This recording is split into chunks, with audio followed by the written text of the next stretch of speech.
पहले आपका बहुत बहुत शुक्रिया कि आप यहाँ पर आए और जो हमारा जो आज का इवेंट यहाँ पर था उसको आपने कवर किया है। हमारे यहाँ पर जो हमने यूथ कन्वेंशन का जो ऑर्गेनाइज़ किया था कुलगाम में, हमने उम्मीद की थी कि यहाँ पर जो हमारे नौजवान हैं वो आएंगे और उम्मीद से ज़्यादा हमारे जो नौजवान हैं, आपने देखा भी होगा बाहर भी बहुत सारे नौजवान हैं और यहाँ पर पूरी स्पेस जो है वो कवर अप हो गई थी। और इस कन्वेंशन का जो मकसद है वो नौजवानों के बारे में, नौजवान जो यहाँ पर इस वक्त बेरोज़गारी का बड़ा शिकार हो रहा है, उसमें बहुत सारे इश्यूज़ है। और हमारे बीच में यहाँ पर हमारे democratic youth federation of India के ऑल इंडिया के हमारे जनरल सेक्रेटरी हैं कॉमरेड हीमू, ये हमारे बीच यहाँ पर आए हैं और मैं इनसे ही गुजारिश करूँगा कि वो आज के इस कन्वेंशन के बारे में आपसे बात करें।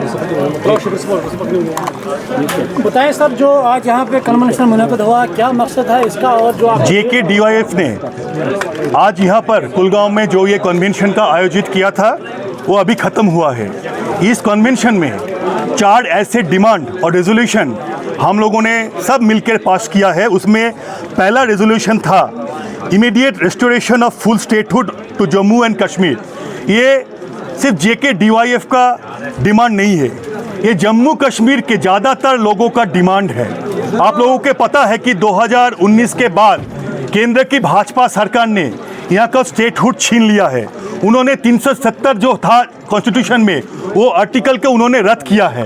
तो ये रद्द करने से उन्होंने कहा था कि जम्मू कश्मीर में वो लोग ज़्यादा डेवलपमेंट करेंगे, लेकिन देखने को मिल रहा है यहाँ पर तो डेवलपमेंट कुछ भी नहीं हुआ।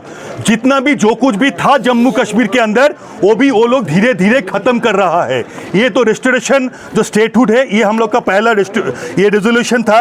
दूसरा था ये पॉलिटिकल प्रिजनर्स जो है इनको इमीडिएट रिलीज़ करने के लिए, कि देखो जितना भी लोग हैं वो पॉलिटिकली फाइट करे हैं, तो किसका सोच और विचारधारा अगर पॉलिटिकल है, अगर डेमोक्रेसी के साथ जाते हैं तो उन लोगों को क्यों हम प्रिजन में भेजेंगे। मैं एक एग्जांपल देना चाहता हूँ।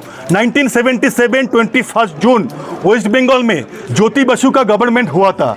उनका पहले जो सबसे जितना काम था उसमें एक काम उन्होंने करके दिखाया था कि भाई उस समय पश्चिम बंगाल के अंदर जितने भी पॉलिटिकल प्रिजनर्स थे, किसी का पॉलिटिकल पार्टी नहीं दिखा था, उन्होंने सबको उन्होंने जेल से रिहा कर दिया था। तो ऐसा एग्जाम्पल देश के अंदर है। ये हम लोगों का मांग है कि भाई जो पॉलिटिकल प्रिजनर्स है, जो डेमोक्रेसी के साथ आंदोलन करते हैं, काम करते हैं, जो देश के अंदर बातें रखते हैं, सिर्फ विरोधी बात करने से उसको प्रिजन में नहीं भेजा जाता है कॉमरेड। तो उस सबको रिलीज कर दो। दूसरा है वेरिफिकेशन प्रैक्टिस को लेकर और अनएम्प्लॉयमेंट लेकर 2 रेजोल्यूशन हम लोगों ने किया है। ये बेरोजगारी जम्मू एंड कश्मीर में कितना बढ़ गया है बेरोजगारी दर, आप लोगों को पता है। अब तो पता भी नहीं चलता है कि जम्मू कश्मीर के अंदर बेरोजगारी दर कितना है, वो पब्लिश नहीं करता है बेरोजगारी दर के बारे में। आप लोगों को देखने को मिलेगा कि जम्मू कश्मीर से युवाओं बाहर जो है, जो स्टेट में दक्षिण के जो स्टेट है वहाँ पर जाते हैं काम करने के लिए। आप वहाँ पर जाके किसी को भी पूछेंगे जो होटल में काम करते हैं, रेस्टोरेंट में काम करता है, मेहनत का काम करते हैं, आप पूछेंगे 10 में से कम एक तो आपको मिल जाएगा जो जम्मू कश्मीर से बाहर गए हैं काम करने के लिए। और यहाँ पर बहुत सारे जो रोजगार मिलता है, ये एप्पल जो होता है, ये एप्पल के जो गार्डन है उससे बहुत सारा होता है। लेकिन उसमें भी अब हम लोग को देखने को मिल रहा है कि ये देश का जो सरकार है उन्होंने ऐसा कुछ लेकर आया, ये जो केमिकल के बारे में है, पेस्टिसाइड के बारे में है, उन्होंने ये अदानी अंबानी को उनको ज़्यादा फायदा देने के लिए उन्होंने ऐसा यहाँ पर कुछ बना दिया है कि उसमें भी ज़्यादा कुछ मुनाफा नहीं हो रहा है।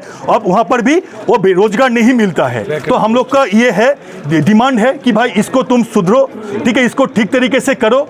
और दूसरा है कि भाई जम्मू एंड कश्मीर को जो सरकार है यहाँ पर, इस सरकार के दफ्तरों में अभी 50,000 से ज़्यादा रिक्त है, वैकेंसी है, तो उसको तुम पूरा करो। ये तो हाथ में है, सरकार के हाथ में है। यहाँ के सरकार को ये पूरा करना पड़ेगा। अगर 50,000 अगर आपको यहाँ पर युवाओं को अगर नौकरी मिलता है सरकारी दफ्तर में, ये भी तो किसी को युवाओं को तो बेरोजगारी का जो दर्द है ये तो कम होगा। और देखने को मिल रहा है पूरे देश में भी ये हो रहा है। 20 दिन से ज़्यादा हो गया है कि वहाँ पर छात्रा वो लोग इंडिपेंडेंट हंगर स्ट्राइक पे बैठे हुए, लेकिन सरकार के एक भी कोई अधिकारी, कोई मिनिस्टर उन लोगों से बात करने के भी लिए भी नहीं गया है कॉमरेड। तो सितंबर DYFI हम लोग दिल्ली में एक पब्लिक मीटिंग करेंगे, रैली करेंगे, वो जंतर मंतर में ही हम लोग करेंगे।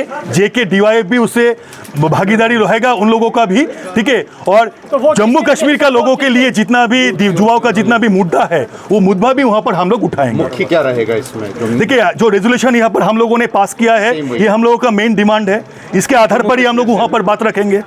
जरूर रहेंगे कॉमरेड, ये मुद्दा सिर्फ एक दिन का और एक मीटिंग का मुद्दा नहीं है।